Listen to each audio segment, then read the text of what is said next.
All right, welcome back, everybody, to another episode of the Vegas Guys Locker Room. I am here once again with Rick, and we're going to talk a little football, a little hockey, and some fantasy implications. How we doing, Rick? We're doing great. How you doing, Jess? Good, buddy. Good to get you back on the show. I know you've had a couple busy weeks, but well, I know your wife's birthday was last week, right? Was it last week or the week before? Yes. Yeah, last week. Nice. Got to enjoy some time, so that's good. That's always good. Yeah, and birthdays last like 5 days now. So, yeah, that goes, so. it's a week-long event. It's a week-long thing. Yeah. Where did that start? Oh, it's apparently it's one of those fads that it just came about and we didn't realize it. But big week in football with free agent frenzy going on. A lot of big names moving. It's been surprising to see some of the names. We'll start up.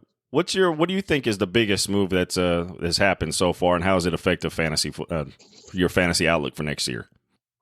I think the biggest move, when I look at how this affects both teams, is Barkley, Saquon. Yeah. Because when we look at Saquon Barkley, we're looking at a guy that's not just injuries, but he spent at least 5 years with terrible offensive line. He's had to run behind. So this is really going to be his first real opportunity to run behind a very good offensive line for Philadelphia. So that being said, it can't hurt. Jalen Hurts he's going to love having that type of workhorse behind him. It's going to open things up for him. Oh yeah. And of course, he can throw the little 5-yard pass too and let Saquon run.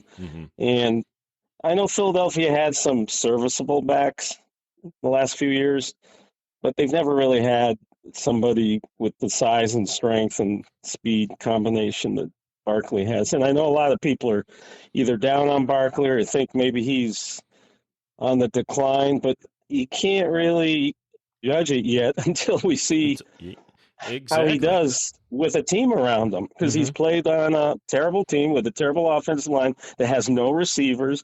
I mean, it's a whole, all teams had to do was game plan for him playing the Giants. So I think that's a huge move. I think it's just going to be a very positive thing for Jalen Hurts. Oh, absolutely. You know what? I'm looking forward to seeing Saquon play on a team where he doesn't have to be the main guy.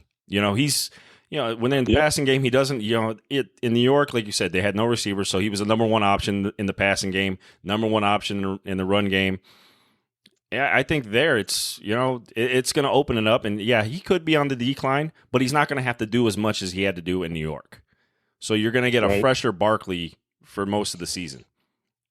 So he won't take the beating. Yeah, exactly. Because when you got no offensive line, you're getting just pummeled every time you touch the ball. So and back then, playing with the Giants, you just stacked 8 guys in the box and said, "Yeah, go ahead, try to beat us with Daniel Jones."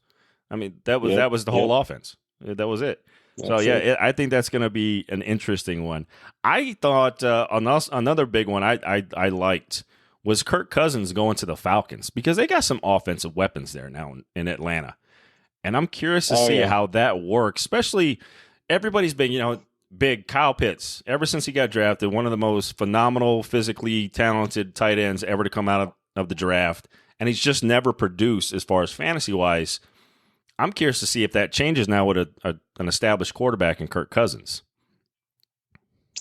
Kirk Cousins, he's continually the doubters that keep doubting him. He's pretty much put that to rest. Yeah. He's a very solid NFL quarterback who can distribute the ball accurately, and he's got weapons around him at Atlanta.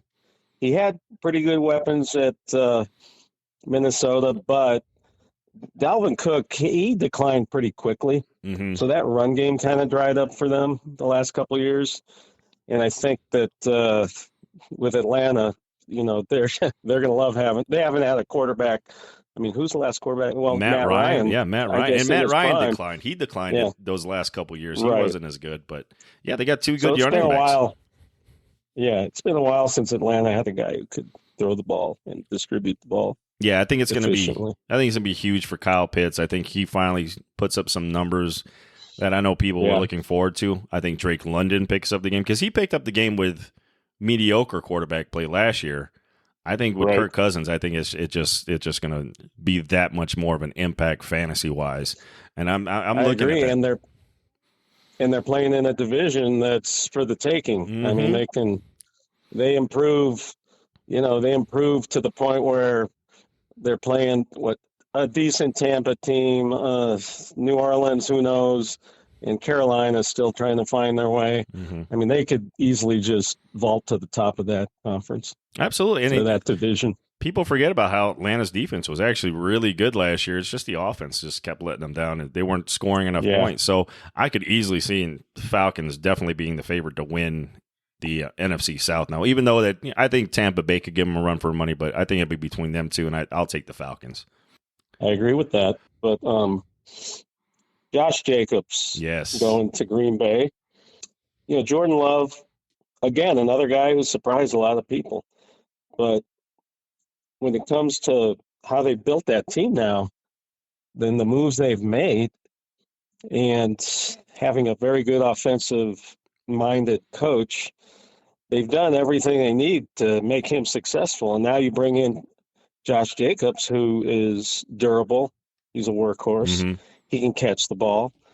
That's an upgrade from Aaron Jones, who was good receiving the ball, but he was injury prone, and he really couldn't last a whole season. A.J. Dillon's never really panned out the way they thought. No. So I think that's a huge move for not just Jordan Love, but for the Packers. Mm-hmm. I think that's gonna open up the game a little bit more. I know Aaron Jones was getting up there in age, so I know they wanted to move away from that. You still get Josh Jacobs, who I believe he's only 26, 27. He's still really, really young. He came out very early. Yes, and he kind of has a chip on his shoulder, which doesn't hurt. Yeah, it doesn't hurt to have.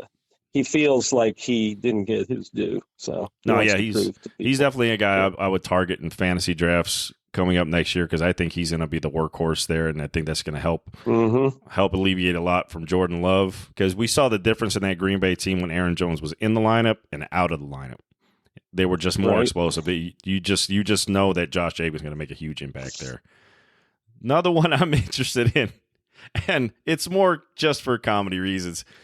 Russell Wilson to Pittsburgh. What do you make of that move? Well, I think Wilson, he's obviously on the downside of his career. Yes. And Pittsburgh, notoriously, they're just the way they're built and their philosophy is they're thinking defense first.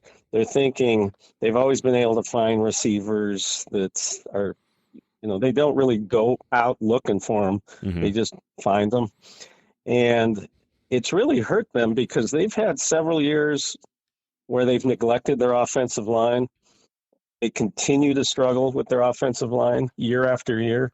And Russell Wilson with an offensive line that's maybe middle of the pack, that might not be a good formula because defense have figured him out, and he's not able to. He doesn't have the escapability he had early in his career. I don't think I think it's a temporary fill, but they don't even look like they're looking to ever draft another quarterback. That's a curiosity of that, right? Yeah, I don't think. I mean, Pickett, they're saying there's going to be competition for the starting job, but I'm not very confident that Russell Wilson is going to make much of an impact for them. I'm just more curious because we know Pittsburgh's a very blue collar town. That's a working man's team. Those guys are all hard nosed guys, and Russell Wilson doesn't really fit in that blue collar kind of category with his lifestyle. No. I'm just interested to see how he fits in that city because that just seems like polar opposites of Russell Wilson and Mr. Unlimited and the whole Pittsburgh area. It doesn't seem like a good fit to me. No, he doesn't even look like he belongs in that city. And I think it'll within 2-3 weeks, the season starting, it's gonna I think apparent. I think it'll show. And I saw some stat. I'm not sure what it's. He led the league last year in completed passes behind the line of scrimmage, like little dump off passes that his ability to throw the ball down the field is just evaporated. Yeah, it's evaporated. He doesn't have the arm like he used to. He used to be great at that deep ball. That was the big thing that made him huge in Seattle. He threw a great deep ball, and he just he doesn't have the arm for it anymore. Now maybe he'll prove us wrong. Maybe Pickens will make enough noise to catch some passes, but they got rid of one of their speed guys, Deontay Johnson. Yeah. So they didn't really get much in return for that. Didn't they get like a mediocre corner for that trade? Yeah, they're going to be good defensively. They'll win ugly at times, but I just, from a fantasy perspective, I don't think it's going to have much impact. No, I think it's going to be another tough year. If you're looking at drafting anybody on the Pittsburgh offense, I think you're in for maybe a little bit of heartache. You might have some decent weeks. I made that mistake last year, actually. I just figured I'd throw that in there because I know you had. I knew you had George Pickens. I was dying every week with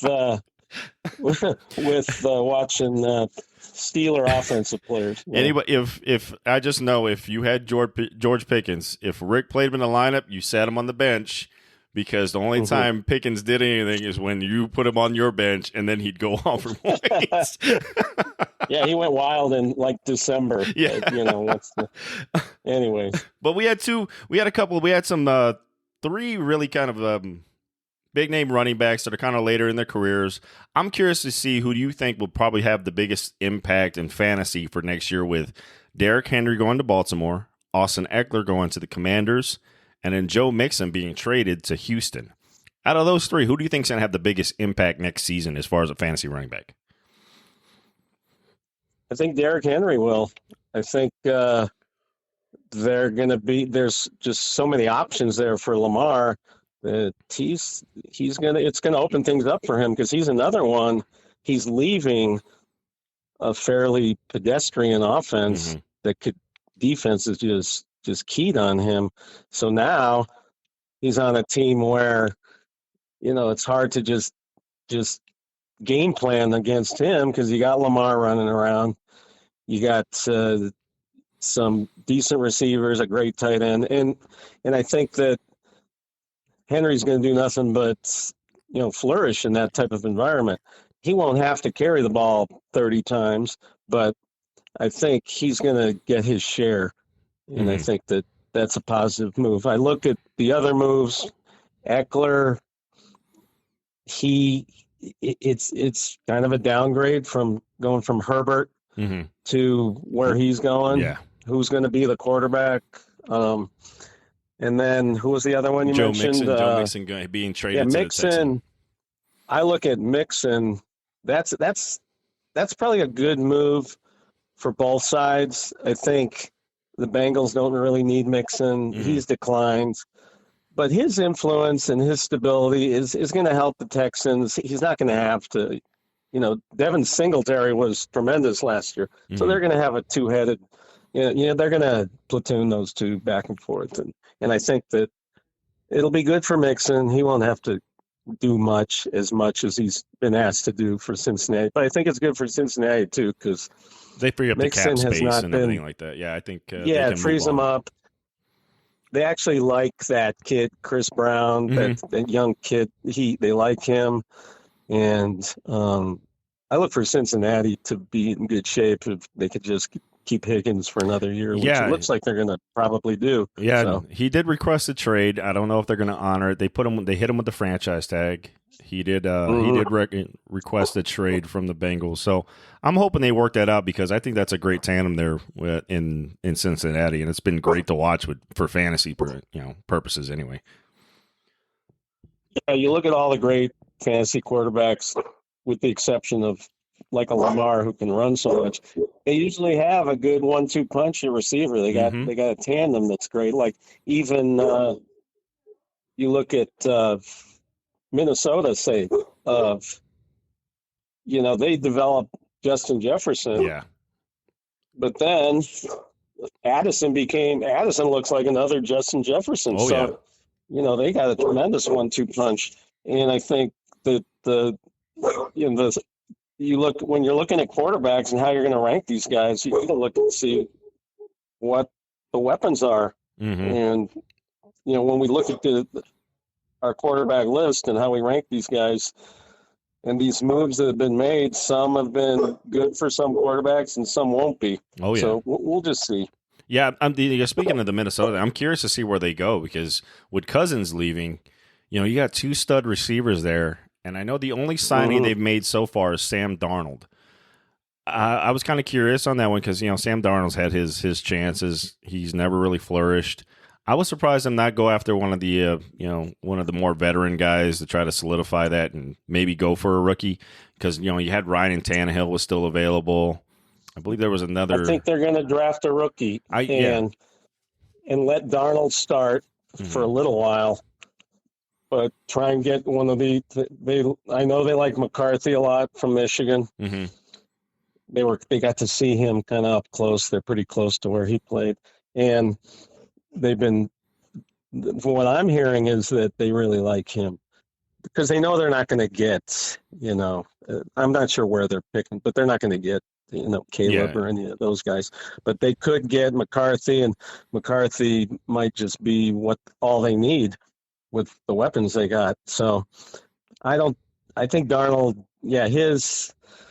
his presence there, it looks short term and looks like it's just a stopgap to get. So I think they're going to draft a rookie quarterback. Yeah, it's going to be fun to watch. I'm curious to see because that team is pretty much built to win now. I know they got a lot of capital placing a lot of guys, and before everybody's contract starts hitting, you want to try to make a run at that Super Bowl. And with Cousins, they had a chance. I'm curious to see how they go with this. It's going to be interesting to watch, especially in the NFC North with Detroit really taking a foothold, and Green Bay now really stepping it up and showing that Jordan Love was actually a good choice for the time being. It remains to be seen. I'd like to see him put a couple seasons together before you crown him the next winner in Green Bay, but it's going to be interesting to watch.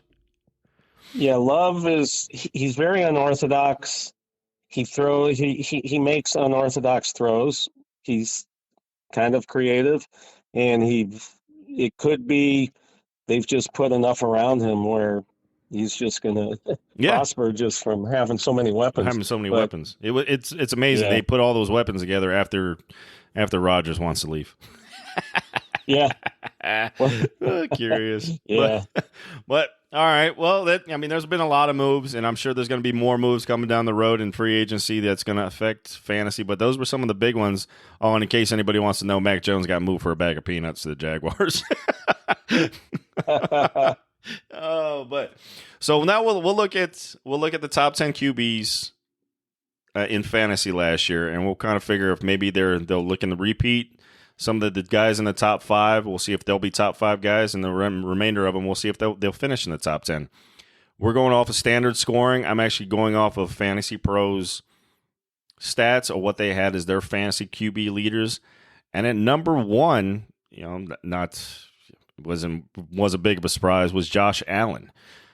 He's had a nice string of being like the number 1, number 2 fantasy guy for quite a few years now. Do you see him just keeping that going? I know there's been a lot of moves there in Buffalo. I don't see that continuing with him. Mm-hmm. He plays kind of reckless, and he's been very fortunate. He's a big guy, but he'll always have good fantasy value just because of how he can run too. But even these guys that run, it's like at some point, it takes its toll. It's gonna catch up eventually. It's got to catch up eventually. Yeah, and I think that Josh Allen, to me, you're not going to really, if you were to draft him wherever you can get him, it's not a bad pick. But I think his number 1 status is going to drop. Oh, I believe so. I believe you're right. And if you look at his totals from last season. That end of that season, the numbers for him started to dip off. Yeah, he had some down games. I think, maybe just this defense is learning how to play him.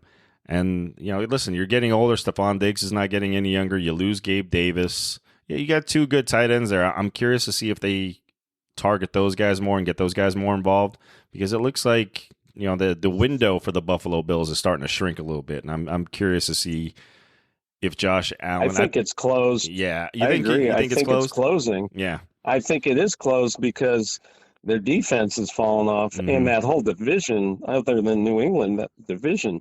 I mean, they're dealing with Miami now. The Jets. I'm not giving up on the Jets yet. No, absolutely. They still got a good defense. Weapons and a great defense. If Rodgers can stay healthy, they're going to be in every game. Right. But yeah, I think you're right. I think the window for them is. I think he's still a top 5 option. I don't think he's going to be a top 3 option next season. I think he still makes the top 5. Just looking at this list, I think he'll still be there. But yeah, I think you're right. I don't think the number 1 status is going to be there for next season for him. Number 2, and this is no surprise because the tush push got him there, is Mr. Jalen Hurts, and he just picks up another weapon. I think he's a top 5 guy next year. I could see him moving into that top spot. What are your feelings on that? I agree. I actually have him at number 2 because of the cast around him, and now teams are gonna just have a hard time game planning against all the options he has. And he's smart. He's mobile. I think last year was a blip, kind of a blip on the radar screen. I think Philadelphia just lost their way with some. Their defense really fell off, and he was trying to do too much. But now I think I look for Hurts to have a big year. I think he does too. With the Barkley option there. And he's been one of those guys who everybody's doubted him, and he's always come back to prove him wrong. And kind of the same thing. They thought maybe he's not. He's gonna come back full force with a chip on his shoulder, and I think he has a really big season. Next one was surprising because of the first part of the year, nobody thought he was going to be in the top 10. But Dak Prescott had a big second half to the season. He was the number 3 fantasy quarterback on the year. He kind of gets there. He kind of leapfrogged a couple people because he did play in Week 18. Not a lot of those guys who were in the top 10 played in Week 18. Dak Prescott. I know that's they haven't really made any moves in Dallas, and I think their left tackle is still a free agent. They never do. It's like Dallas always thinks they can stand pat.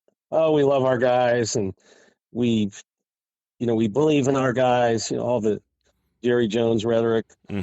But they do that a lot where they don't really try and upgrade much. I think the last guy I remember them kind of going after was Amari Cooper. Yeah. But I think if you're standing pat, especially the way their season, kind of ended, the disappointment, a very poor performance in the playoffs. I think that's just everybody else is trying to get better, and you just think you can stand pat. And so I look for Dak to just have difficulty duplicating those numbers. Yeah, I could see him falling out of the top 10 completely due to the fact that they have no running game. Tony Pollard now with Tennessee. You lose your left tackle, which has been your cornerstone of that offensive line for a long time, and Tyron Smith. He has not re-signed. He hasn't signed anywhere, so there is the possibility he does come back.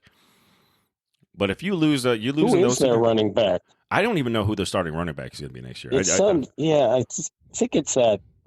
If I look it up, it's that kid. He played like 20 snaps last year. I don't know. It's just, I guess Jerry Jones, as long as his brand is worth billions of dollars, it doesn't matter really whether they. Yeah, I guess he's kind of saying Super Bowl or not. Yeah, I'll punt. So yes, I'm still the highest grossing franchise in the NFL. So right. I guess he's just going to go, all right, whatever. We'll just get through this and rebuild. But I don't see Dak Prescott in the top 10. If he does make it in, I think he squeaks in maybe 9 or 10. But I could see him definitely falling off because they're becoming one dimensional. All you got to do is guard CeeDee Lamb, and you already know that's that's going to be the case there because they just have no other weapons. Number 4 was a guy who got leapfrogged by Dak Prescott was Lamar Jackson. I thought he had a phenomenal year. He did not play in Week 18, which is why Dak moves up to number 3, but I definitely see Lamar Jackson having a bigger year than he did this year due to the fact that some of the signings they got, and especially if they go after some more offensive weapons in the draft, I could definitely see Lamar Jackson going up and getting into the top 3 next year. Yeah, Lamar, he's never going to be a great thrower of the ball. He's just not. No. But there's nobody in the league that can take off and run with not just the speed, but the power. And so, again, we're looking at fantasy. It's like an extra touchdown every game for him, just with yards or running one in. So you have to look at him as he's an outlier. He's not really comparable to anyone else. He's just different. Yeah. So by that standpoint, that makes him a top 5 because he's you just have to factor in the escapability. It's not just scrambling. I mean, when he takes off, he's trying to take it to the house. Oh yeah, absolutely. He's not looking to pick up the first down. He's not trying to slide he's looking to score. So that's a whole different animal there. Oh yeah, and I think he'll get Mark Andrews back, who was hurt most of the season last year. So I think the touchdowns kind of go up for passing touchdowns for Lamar. Derrick Henry kind of takes off that running burden and short yardage where you don't have to use Lamar to try to pick that up. I think it opens up a little bit more for Jackson, and I really do. I think he's a top 3 guy, hands down, next year, especially if when another year on his belt with with Flowers, who really showed great. He was great during his rookie campaign. I think he just adds to it, and I definitely see Lamar Jackson being a top 5 guy next year. Next one, number 5, was the biggest shocker. Mr. Jordan Love it gets into the top 5 as far as fantasy stats. Now, he definitely came out of nowhere. I don't think anybody saw a top 5 fantasy performance out of Jordan Love this year. Yeah, he very late in the year just started lighting it up, and I don't think he's a top 5. I think he could be a top 10. But I got some guys ahead of him. But I do think where you're going to get him in the draft, you probably can't do much better because you're not going to have to. I mean, if it's the 3rd, 4th round, people are starting to pick a quarterback, one of the top. If you want to just wait and take Jordan Love later, he's going to be there later. Yeah. Even though he's going to be available later than a lot of these other guys. So. Oh, yeah. He's the value's there. Yeah, the value's going to be there. Especially, I mean, he's not proven. Like you said, this is the first year he was the full-time starter. So, of course, people are going to have the reservations on picking him up to see if he can duplicate it. I think when he really started flourishing when he started spreading the ball around and throwing more to the slot. Because I know in the beginning of the year, they were just kind of trying to force-feed Christian Watson a lot.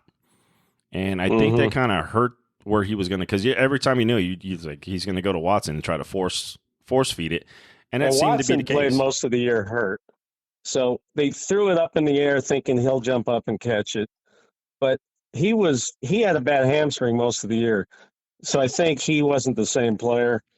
But if he's healthy, I mean that just adds to their core of young receivers is pretty impressive. I think they've got 3 solid receivers there that can be big plays and have big games any day, any week. I mean, it could be one of the other guys. I mean, you saw, Dobbs do it. You saw I'm trying to think of the rookie's name. He did it on occasions. And then, Watson can just add that other factor. Now you got Josh Jacobs in there. It gives him another weapon. I think that just opens up the passing game a little bit more for Jordan Love. But I agree. I think top 10. I don't think top 5 again. I don't think anybody's going to get caught off guard by Love this year. Number 6 was, of course, Mr. Brock Purdy. Mr. Irrelevant finishes as the number 6 fantasy quarterback on the scene. What do you make of this? Do you think he's a top 10 fantasy quarterback for next season? And not because, no knock on him. It's just that he's not going to ever have to throw, 35 times a game, 40 times a game. So he's limited if they asked him to, he probably could. Mm-hmm. He's he makes plays, but as long as he's not asked to do that, then from a fantasy standpoint, it's always they're happy with 18 for 26 for 240 yards and a touchdown. He's never going to throw for 400. So it's you got to look at what the team around him in that system, what his fantasy value is. Now, I have heard rumblings about Debo. If Debo was to go, then that doesn't bode well for that offense because they're a different offense when he's not in there. Yeah. So and we'll have to monitor what's going to happen with Deebo Samuel. And with Brock Purdy, I mean, you almost need, for him to be kind of a week winner for you, you almost need 3+ touchdowns. And that's not what he's asked to do on a weekly basis. They're going to run the ball. They're going to run the ball, and that's who's going to get those TDs. It's going to be McCaffrey. That's who's going to get. You're hoping for those odd 3-4 touchdown games. And when they get down to the 2-yard line, they're going to run it in. They're going to jam it in. They're not going to throw passes from the 2-yard line. Yeah, and Purdy's not going to go in there with the tush push either. You're not putting that. Right. So those are all things that lower a quarterback's fantasy value. You look at how they use them. So, I don't see Brock Purdy as a top 10 fantasy quarterback next year. I think he does take the dip. I think this year was a little bit of a surprise. I just think there's other talented quarterbacks with that throw the ball a ton more. That you get the more opportunities to score with these guys than you will with Brock Purdy. So I think he does fall out. I think it was more the touchdowns. He had a good touchdown ratio this year. So, but I do. So looking at some of the names on the list, I definitely think he falls out. Number 7 was, of course, Jared Goff, who had an amazing comeback year. Great year with his guys. He comes back, and he is the number 7 fantasy quarterback. He's kind of my wild card to see if I get back, because I don't know if I trust him to be in the top 10. Do you? No, I don't. I think Goff, again, he's kind of like Purdy, where he's a gamer, and he'll win you a lot of games. But again, are there any chunk plays there? Are there any throwing the ball down the field? Not really. They're looking to just kind of work their way down the field. They're another situation. They're another like Niners where, listen, they're going to go on the run game. That's the focal point of their offense. I think Goff, he's great. A lot of little crossing routes with St. Brown, 10, 15 yards. But when we're looking at fantasy, we're looking to rank quarterbacks. It's at least what I look for. I'm always looking for guys that can make chunk plays. That can also throw it down the field. Yes. Where make big plays. And Goff doesn't really do that. And again, they don't ask him to. But I don't think he's comfortable playing that way either. That's definitely not his strong suit. So no, so I got some guys ahead of him, but again, you're looking at where you could draft a guy, and you could grab him later too, probably. Yeah, I mean, he wouldn't be listen, I definitely think he's in the upper half of the league as far as fantasy quarterbacks.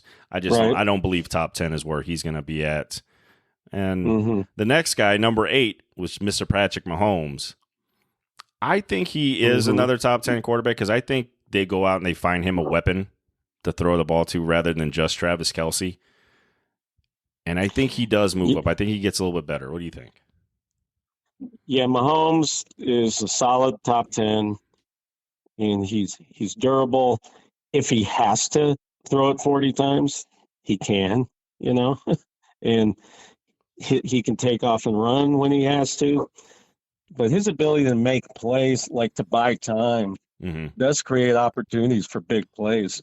But they do have to find that next Tyreek Hill, and they're not easy to find. I think if they find another weapon who can stretch the field a little, Mahomes will definitely be still one of the top 10. I think they're eyeing that wide receiver that broke the 40-yard dash, Xavier from Texas. I think Mm-hmm. that guy. Yeah, that's who I think they're eyeing in this because they didn't pick that guy. That guy's not projected to be a first round wide receiver, but they do have him slide, and that would just fill that Tyreek Hill role, and they can get back to that same old. Listen, because that guy that was amazing to watch him run that 40 and just break that record. And that's what he wanted to do. So yeah, I think 4.2. Yeah, 4.21 or something like that. Yeah, 4.21 is what he had. Unbelievable. It was ridiculous. Right. So yeah, if they do eye that, and I think that's where they'll probably go as another receiver. And like you said, the receivers in this draft are so deep. I think for sure you find a good one for Mahomes to fit into that offense. So yeah, I look at Mahomes being probably moving up into the top 5 again if he gets one of those weapons. And with Rice getting another year under his belt, I think he improves as well. So Patrick Mahomes definitely probably a top 5 guy for me.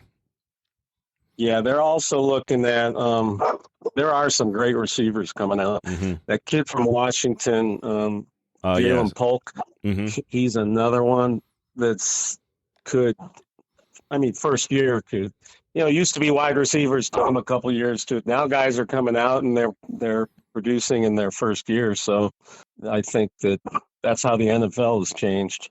You can't touch receivers the way you used to. So these kids come out of college and they get a little more room and to maneuver like they're used to, and they can be pretty effective in their rookie year. Oh yeah, because you can see, like you said, that they don't have to be the most skillful route runners. And usually when you come out of college, you're probably not. You're not as crisp as you should be. But those days where you have to be that to be able to get that separation, you kind of get a little extra when you can't be touched. So you get that extra oomph where you can get a little bit more space. So yeah, I think this will be a good one for Patrick Mahomes. Number 9, we got Tua Tagovailoa from Miami, which I thought everybody, I was one of them. I thought he was going to have a bigger year than he did.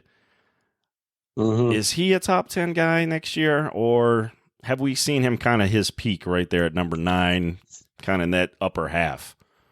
I think he's right on the bubble. Mm-hmm. His size and stature, and defenses are starting to figure out.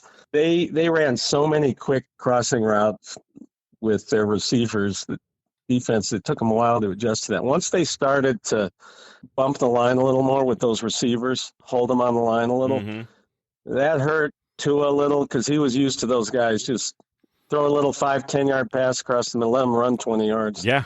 And I think that some of the defenses started to catch on to that. Mm-hmm. It took them a while because they were very successful doing that. But still, when you got Waddle and Tyreek, I think you or me could have a little bit of success. Exactly. All you got to do is get the ball to him. That's all you need to do. You give him 2 steps and just get him the ball as quick as possible. Now, he is accurate. Yes. I'd probably throw it behind the guy 3 feet, but I think we'd be successful though. I think you could be in a chair and be successful with those guys. The number 10 guy was kind of another surprise. Was Baker Mayfield. Out of Tampa Bay, he had a solid year. It was up and down. He had some disappointing weeks, some really good weeks. He gets Mike Evans back. I'm curious on that one because I know a lot of guys were kind of iffy on Baker. I'm still a little iffy on Baker. He had one good season. Like we saw this play out before in Cleveland. You think he disappoints again? No, I think Baker will have a similar type of season where he has those flashes, those games. He's just kind of a resilient player that overcomes, the doubters and overcomes adversity. It's not consistent all the time, but he's got a good arm and he's tough. He's mentally tough. Mm-hmm. He doesn't seem to be affected by all the chatter.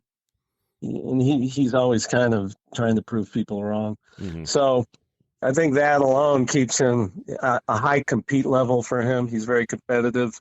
So I look for Baker to have a solid season. I would put him probably like in that 8 or 9 spot. Mm-hmm. All right. Yeah, I'm curious. That's the one. That's my wild card for next year. But we talked about. You can't be ever comfortable saying, "Yeah, give me Baker Mayfield." I I don't think that's ever come out of a draft I don't yet. think you're ever going. Yeah, I don't think you're ever like, hey, I got Baker. But like you said, he has games where, geez, he just threw for 360 or 320 and three. He has those type of games. Yeah, and it's just not week in, week out. But that's his game. It's always going to be that way too. So. Yep, it's it's Baker Mayfield. He's got the same receiver core, but I believe all of them are coming back. And listen, if they get kind of a running game going, hopefully that helps out. I mean, they made what was his name, the running back there last year? I'm drawing a blank now.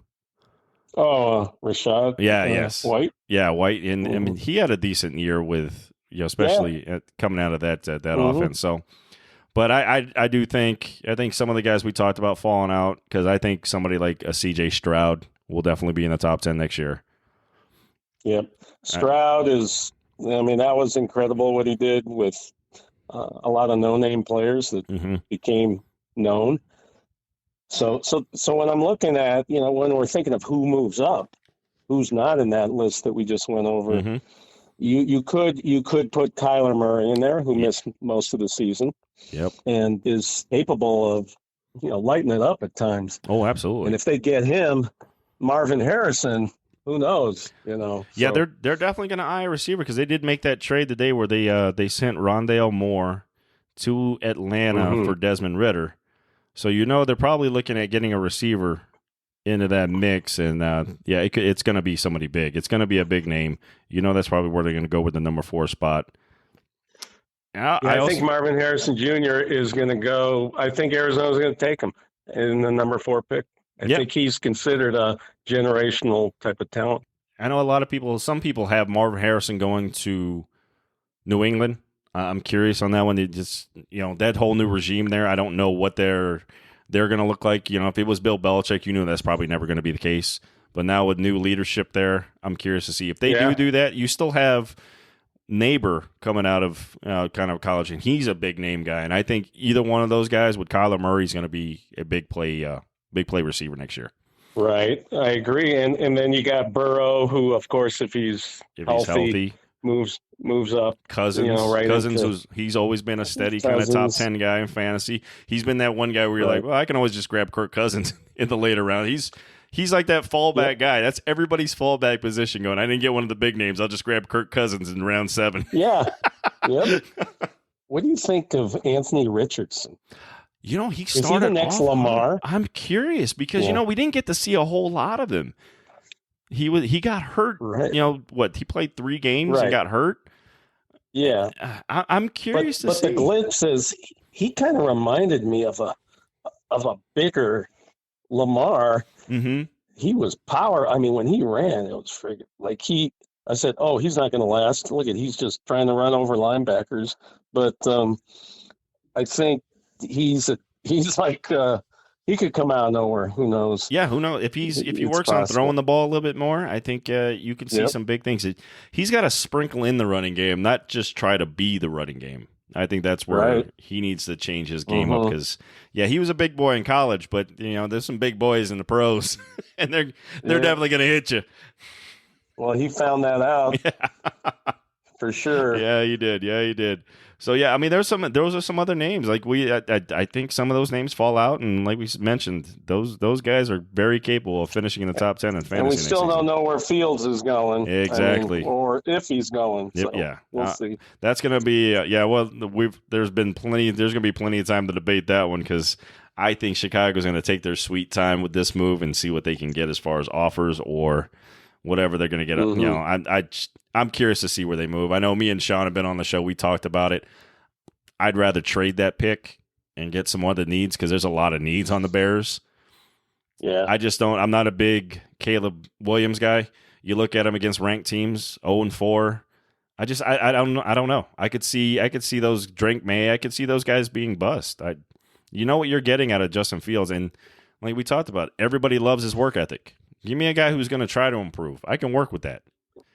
Well, over the years, the hyped quarterbacks out of college, there's definitely more busts than ones that panned out. So, so should be an interesting. It makes for exciting coverage. That's for sure. Yes, it does. But all right, so those are our top 10 picks, and letting you know that who we believe will be back in the top 10 and who falls out. And now we're going to move on to a little bit of hockey and talk some Vegas Golden Knights, who have put together a 2-game win streak. Yeah, they're going for 3 tonight, and that'd be the first time in like 3 months. But it just goes to show you, I mean, in the NHL, and people they don't realize how important those points are in October and November, because you can be mediocre for the next 2-3 months and then just gear up and you're still in a playoff spot because you came out of the gate hot. Mm-hmm. So I think that the Golden Knights, I mean, the whole league is crying foul and complaining. Oh yeah. And all they're doing is they're just being smarter than everyone else. Yeah, that's all they're doing. Absolutely. Do you not want them to use the available money? What kind of GM would not use available cap space? Until they change those rules for LTIR, then everyone else, no one else is. I mean, they can try it too. They can use the same tactics. Tampa did it for their. year. They did it for both their kind of runs, where all of a sudden guys were back in the play. They did it for both of those runs, and it's part of the game. It's part of the game. It's part of the game, and other teams could do it. So what they've done is they had a good look at a lot of their young kids the last couple months. Mm-hmm. But they realize, okay, they're coming to the part of the season where you gotta find your game. You gotta get your team ready if you're going to make the playoffs. You got to be ready. And when they looked at their lineup, you could see where the weaknesses were with what they had without Stone. Mm-hmm. There's just not many players that can replace what he does. Yeah, exactly. So they look around the league. They don't see much, and then they realize, oh, look, let's give San Jose a call. And they've probably been talking a while since Stone got hurt. So they just managed to, okay, well, Stone's done for the season. Mm-hmm. Okay, and we can now see what we can do, what kind of player. It could either be a rental or it could be somebody that we're looking at keeping long term. Hertl's still in that situation where he's not. He's kind of right in his prime. He's had some decline in his numbers because he's played with such a terrible team. Yeah. But anyone who's watched Thomas Hertl, I mean, when I heard we got Hertl, I was like, oh my God. Yeah. Unbelievable that we pulled that off, because he is exactly what they needed. Mm-hmm. They need that type of big body net front presence that can either distribute or shoot. Oh yeah. And he's going to slot right into the second center spot when he comes in. And that enables them to move Carlson back to the 3 line where they need him, because Carlson it's not good for him to play in the top 6. And the reason is because he kills penalties and he's on the power play sometimes. So if he's in that top 6, it's a lot of minutes for him. So if he goes back to the 3, then he becomes that tremendous penalty killer he is. And he can do damage on the power play too. So I think he's more comfortable in that spot. So Hertl doesn't have to be used to kill penalties. Yeah. So it just fits. So what they've done there was huge. And then they went, because they know Martinez is near the end. Mm-hmm. And they know they've had some real trouble with some of their their defensemen. They have struggled. White Cloud struggled this year. Yep. Haig has struggled as well. Haig struggled. And Theodore, we find out, he was out 2 months. He had back surgery. No one even knew what was really wrong with him. It's funny how the NHL doesn't have to divulge. Yeah, it's amazing. This information. Mm-hmm. Right. So they go out and get Hannafin, who is almost a clone of Theodore. He's tremendous with he's a great skater and great with the puck. Now, you do have to live with, he's a risk taker, just like Theodore. So sometimes they give the puck away, but that's not really what Cassidy wants, but at the same time, he knew that we needed more from our defensemen. Absolutely, a little more offense. You still need that spark. You know, when your forwards aren't producing, you need somebody to kind of spark the offense, and you really look at that blue line. And, you know, it's always been somebody. Last year, you know, every year you see our blue line kind of in the top scoring blue lines in the league because they do provide. They do come down. They're not afraid to try to make a big play. But like you said, there's been some struggles, guys getting older, kind of losing a step. So I thought that was a great move. I really enjoyed the Noah Hannafin move. I'm just a little worried, are they going to re-sign him and be able to re-sign him? Because he is it's tough. Because usually when you make that big, giving up a first-round pick for a guy on an expiring contract, usually you have a deal worked out beforehand for an extension. Yeah. And that then never came out. Somebody's going. Just like Riley Smith was the guy going last year. Yep. We knew he's going. Okay. Who's going now? And then when I think of who's not going to be here next year, I'm thinking of Chandler Stevenson. Yep. He's a UFA.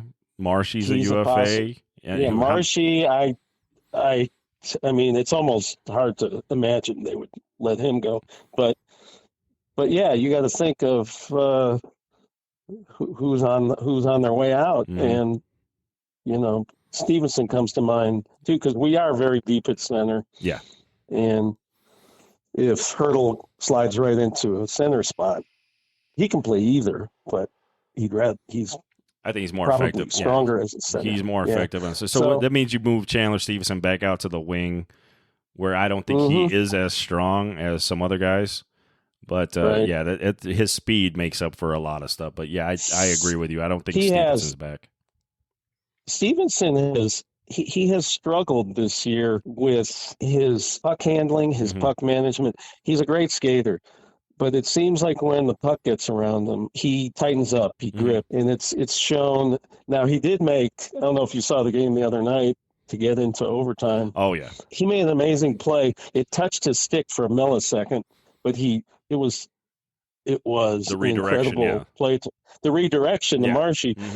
I don't know. I'm still not 100% convinced he meant to do that.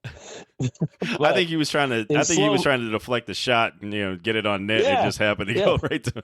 But in Carly. Slow motion, it looks like an incredible play. But I don't know. It worked out.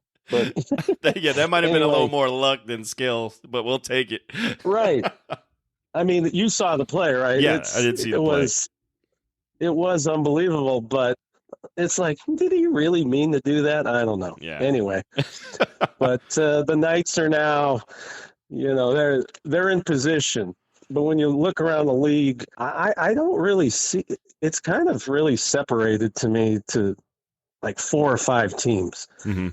When I look around the league, I mean, Florida's on a mission. It looks like.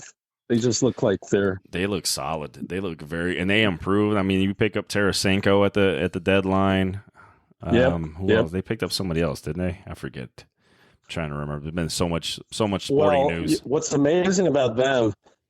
They now have a 1-2 punch at goalie with Stolarz, also with Bobrovsky.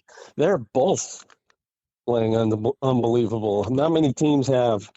It's kind of like what happened with the Knights last year. People forget the first round of the playoffs. It was all Laurent Brossoit. Yes. He was the whole story. And then Edmonton, he was still, and when he got hurt, Aiden Hill became the story. It's when you have multiple goalies that can be plugged into and play big, that's huge. Because when you're leaning on one, it's just a matter of time, the attrition. I mean, look at Vasilevsky. He's really declined this year. But Vasilevsky's played more games than any goalie in the last 10 years. Yeah. So I think Florida's they look like the team that beat the Rangers. I think in the East, it's between the Rangers and Florida just because they're strong in every aspect of the game. They're top 5 penalty killing. They're in the top 10 power play. Their goaltending's great. They play defense. Yep. Shesterkin's really found his game lately, so he's tough. Yeah, lately. Shesterkin. Yeah, and I'll tell you, the thing about Florida that's been impressive is they're getting scoring from different guys. It's not a top-heavy team the way Edmonton's top heavy and Colorado's top heavy, where you shut down their top lines, you can beat those teams. Yeah. Those two teams in these. So when I'm looking at the Golden Knights, they're going to be in a good position, but they're going to have to contend with Vancouver, who is similar to those teams that I just mentioned, where there's really no weakness defensively or in special teams. They got a ton of skill. But the real surprising team to me, and they've been really so consistent, is Winnipeg.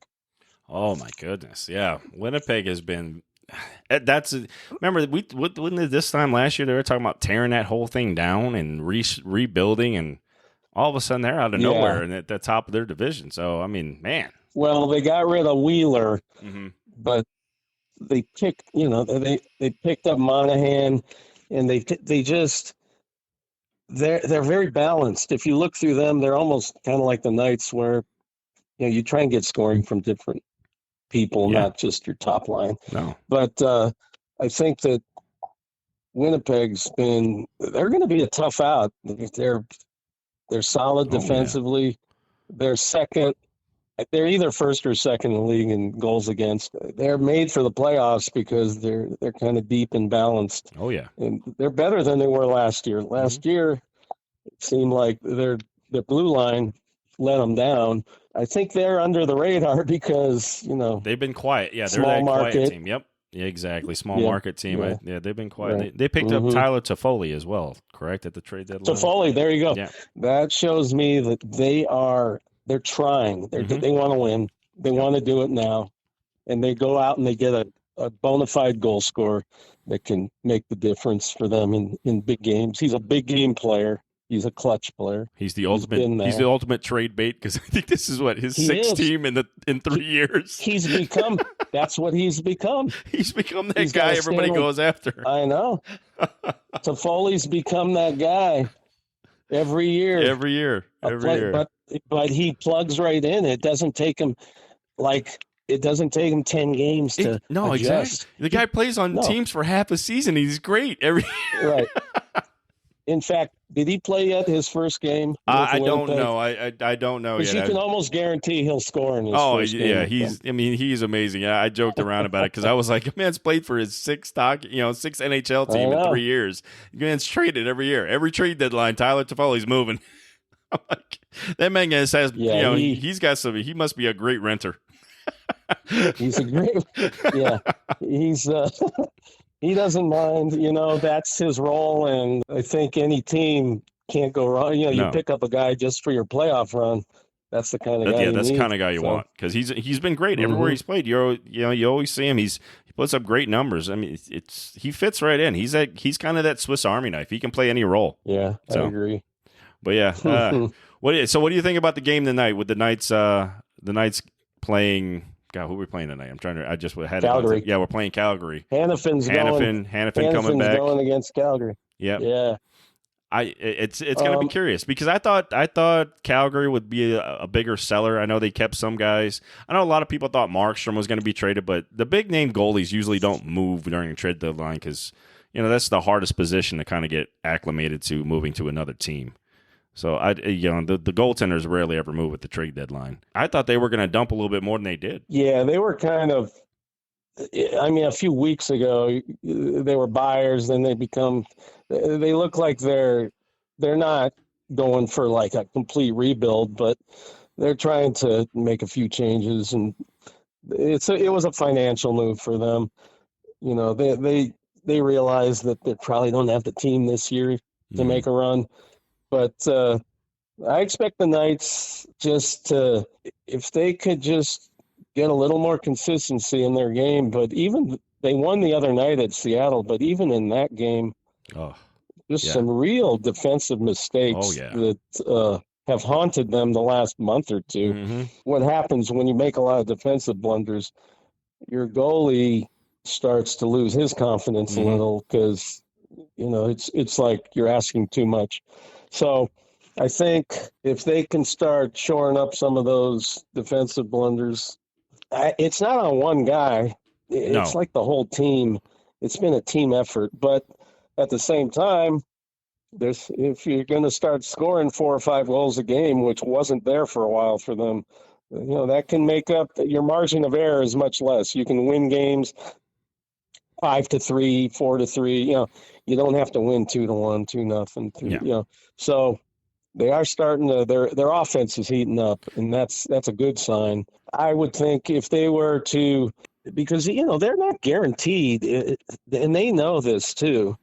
They're not really comfortably in the playoffs yet. No, it's there's teams still right. Minnesota's right there. Minnesota's right behind them, and they're playing aggressive. Mm-hmm. They're really going for the playoffs. So I mean, you've got to stay on the game. I think the Knights need to get off to a good start. Where I'm curious to see is because the first 2 periods they played last game, I thought they did a really good job of trying to keep pucks away from the net. We kind of had the shot lead for a while there. Then they kind of started slipping that second half of the second period where all of a sudden we weren't winning the shot battle and that we were letting more shots get past. We weren't holding the puck in the zone long enough. Mm-hmm. I think that's been the story most of the year is playing a full 60-minute game. It's been few and far between for them. They've had those lapses of 6 or 7 minutes that the other team looks like they're on a power play. They're just playing catch. It's like and sometimes I'll look at the screen. I'll go, "Are we on a penalty?" No, it's 5-on-5. It looks like we're friggin' just chasing the puck. Yeah. So, that's been a problem for them. But these moves show that when it comes playoff time, it's still going to be, we're going to be a formidable team to play. I'll tell you who I think is very vulnerable. I didn't mention Colorado. Mm-hmm. Colorado, it's kind of strange, but if you were to look, they have been a terrible road team this year. They're very good at home, but I mean, if you can't win on the road, you're not really what I consider a true playoff contender. So I don't really know. I think, again, they're a top-heavy team, the McKinnon line, and you shut him down, you can beat them. But they've been very poor on the road, and so I put Vancouver way above them. Yeah. And I think Winnipeg is an interesting team to me. So we'll see what happens. That's kind of I look at those 5 or 6 teams as what it comes down to. Now you could throw in Carolina, Boston. Kind of lost their way when it comes to 5-on-5. They're a good team with their special teams, but when they play 5-on-5, they have a hard time scoring. Yeah, I mean, it's been in where their weakest point, I think, is starting to show is they were kind of coming into the year kind of weak down the center, and I think that's starting to show a little bit with with Bergeron and Krejci going and retiring. That's kind of I think that's kind of been blown up. I think goaltending's kind of kept him in a lot of games. Swayman has played fantastic. And Carolina just got better at the deadline with getting Getzel and getting the Birdman over there. That's true. I think the Birdman might be I think he needed a change of scenery, and finally coming out of Washington, Kuznetsov, getting out of Washington, maybe that's good for his career. He seems like he's excited to be in Carolina, and it's going to be a fun team to watch. I think that scoring element, they needed another scorer. Aho and they address their needs. I'm probably shortchanging them a little too much, but I just think that Florida and New York, they're just complete teams. They're very complete. Because the biggest thing, Carolina now, what Carolina doesn't have, like you said, with Florida and New York, is Florida. You got Freddie Anderson back, but how consistent is their goaltending going to be? Right, because that's kind of been their biggest worry is consistency at the goaltender spot. But they definitely they've got the weapons. Right. Another team we didn't mention that to me is I don't really fear them like I did maybe last year is Dallas. Mm-hmm. And the main reason is because Ottinger has not been the same goalie. He was pretty dominant the last couple of years. Yeah. But he struggled this year. His save percentage is under 900, which is really a big drop from what he's done the last couple of years. So, it'll be interesting. But this is really the best time, March. This is when hockey heats up. Mm-hmm. And it's for me, at least, it becomes I mean, hockey becomes everything this time of year. Oh, yeah. Baseball, I probably don't even watch a baseball game until June. But, that's just – well, by then the Dodgers will be 20 games up anyway. So yeah, I mean, I celebrate the opening day because, I get a hold of Nick. That is the day that the Mets are mathematically eliminated for the playoffs. Oh, God. I always like to congratulate them on a season being over as soon as opening day starts. So, but yeah, once playoff hockey starts in like this time, I'm really looking to see who gets hot here at the last couple weeks of the season, because hockey's one of those, whoever's coming into the playoffs hot, they've got a really good chance of making a run. They can be the 8th seed, but if they're playing some of the best hockey going into it, don't count out those guys. It's one of those sports where you just can't say, hey, they're the 8th seed playing the 1. They got no chance. Not necessarily. Which almost never happens in other sports. Exactly. Hockey's like the only sport that happens all the time. All the time. And you're not surprised by it. 8 team. Right. No. It's whoever's hot. And it's such a fine line between, success and failure in hockey. And that's why you have to be dialed in coming into it, because you're not going to just find it. No. Push a button. Yeah. It's not going to happen. You got to start building some momentum here, and hopefully our Golden Knights can get there. I know with Hertl, they expect him to play. They're hoping for him to play the last couple weeks of the season, and hopefully we can get on a nice little run there and get into the playoffs on a good momentum, and hopefully get there. Cause watching Hertl in a Golden Knight uniform, it's going to be something, because maybe not the last couple of years, but when the Sharks were formidable, he was a thorn in our side. Oh God, I couldn't stand him when he was in the Sharks, because those were always his days. And I remember playing fantasy hockey as well, and everybody goes, you don't want that guy? I'm like, no, I don't draft San Jose Sharks on my fantasy team. And I even listened to people the last few days. Oh, Hertl, he's only had 60 points. Oh, he only had 68. You know what? How many assists are you going to get on the Sharks? Exactly. There's nobody on that team. There's nobody. Well, you can't do. How are you gonna put up numbers? You can't. They're a bottom 5 team. Oh, they're going to be that way for quite a while. Their rebuild. Their rebuild is going to take 5 or 10 years. Oh yeah. Yeah, you're looking at those guys. Sure. You're looking at that whole build.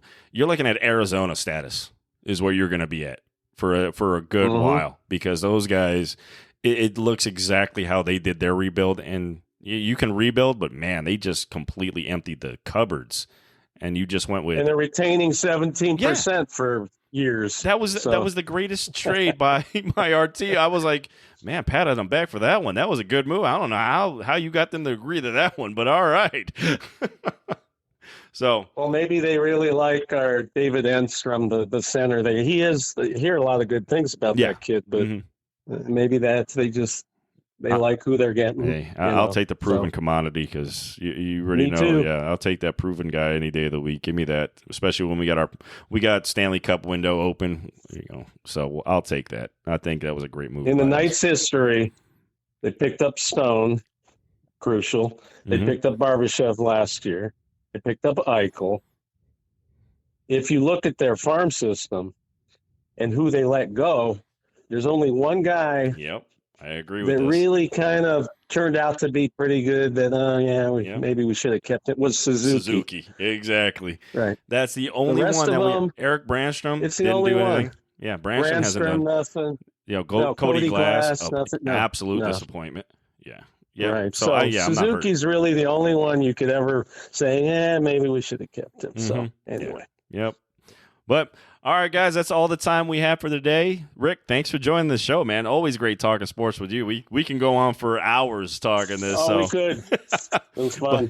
Thanks for joining the show. And listen, we're gonna get Rick on here, and hopefully we're gonna do some video podcasts soon with Rick, and we're gonna upgrade this and get this ball going. So thanks, Rick. Appreciate it, buddy. All right. All right, guys. Bye. Thanks for joining the show, guys. We'll see you in the next one.